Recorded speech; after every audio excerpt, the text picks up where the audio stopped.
Welcome to Living Fuel TV. I'm Monica Craichy. This is my wife, Monica. You are what you eat. Is that really true? Of course it is. So what did you eat today? What did you feed to your children? What did you allow them to eat? And what impact might that have on their health? Do you think it has anything to do with the overweight crisis, the obesity crisis in America today? Of course it does. You know, I heard that saying once, that you dig your grave one forkful at a time. Unfortunately, eating is a life and death decision. If you want to have life and have it more abundantly, then you will pay attention to what you're putting into your mouth. So, unfortunately, the top 10 things that people are eating are probably some of the things that are the top 10 worst foods that they could eat.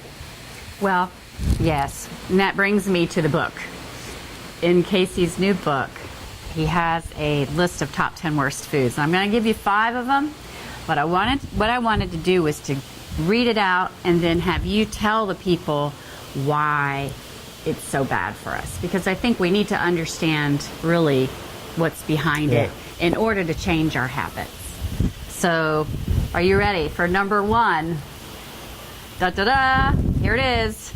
Donuts. Donuts. Why are donuts so bad? They're so pretty. They're so soft and luscious. You know, the donut shops, we drive up by them all the time. They're always full. What is up with that? Is it just because they have great coffee?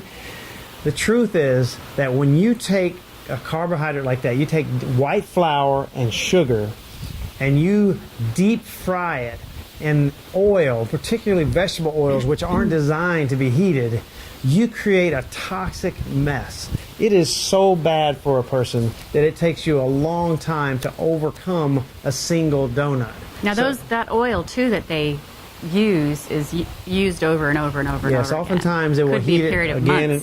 Well, they're supposed to change it. Hopefully they don't change it in months, but it's still very bad. Once you heat a vegetable oil to a boiling temperature, you have destroyed it. And then you let it cool and do it again, you've really caused a mutated substance that the body does not recognize. So you often say in our talks that you're better off smoking a cigarette than eating a donut. Why is that? Well, because of the toxic equivalent. You know, really, we'll go to number 2 now and add it in so we can add that discussion. French fries, right? So French fries and any really deep fried food is creating such a toxic mess and mutated substances that your body doesn't recognize that I say, like, when you think of a French fry, put one between your finger and hold it to your mouth like you're smoking it so you can get the real picture that it really is a destructive food, and those 2 should not even be on your list of things that you are willing to put in your mouth. I mean, what does your body do with it? What does your body say when it receives these deep fried foods? Well, I'll give you a little example.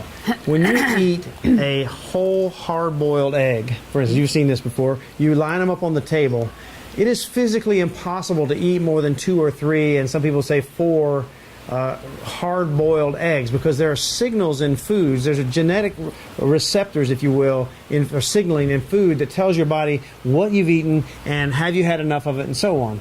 When you change it and process it and such, it actually changes it to the point where the body doesn't even recognize it. And now there's so many substances. There's also pesticides and herbicides on the potatoes or even potentially in the flour. And by the time you don't know if it's genetically modified either. Genetically modified. You have all these issues going on, and then you heat it to the point where you destroy it, so your body really has no idea. So the answer is, what does your body do with it? The question is, what does your body do with it? I don't think anybody really knows the answer, but I can tell you, it's not good. So it's really toxic. It's toxic. It's a mess. All right, well, let's jump to number 3.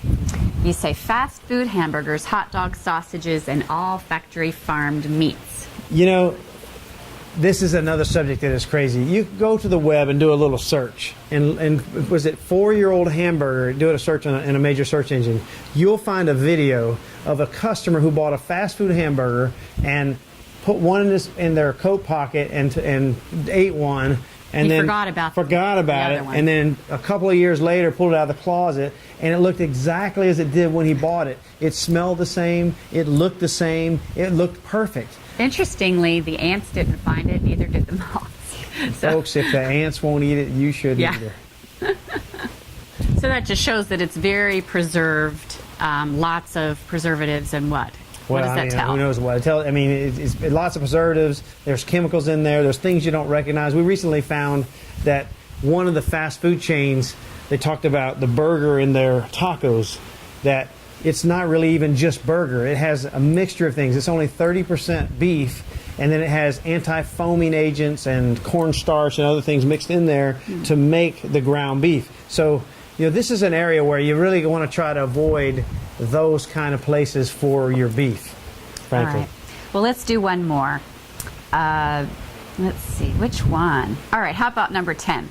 Foods made from bleached white flour, white pastries, cakes, etc. These things, come on. These things are yummy, and I wouldn't say that those are on your never eat list, but they are very destructive, as you know, because these things have glycemic responses. That means the response is similar to sugar in the body, and it causes high insulin levels. It causes sugar crashes later. It puts strain on the adrenals. There's all kinds of things, and it does cause body fat. It causes elevated conversion of body fat in the body. So it is not a health food. It is something to put on your treat list. You say there's 3 reasons to eat. What are those 3? Building blocks, fuel, and fun. So you're not saying that people should never have a pastry or never have a slice of cake or whatever, but just make sure it's not a staple. Make sure it's on your fun food and that you do it planning ahead. Exactly. Yeah. We hope these tips were helpful to you. God bless you and have a great day.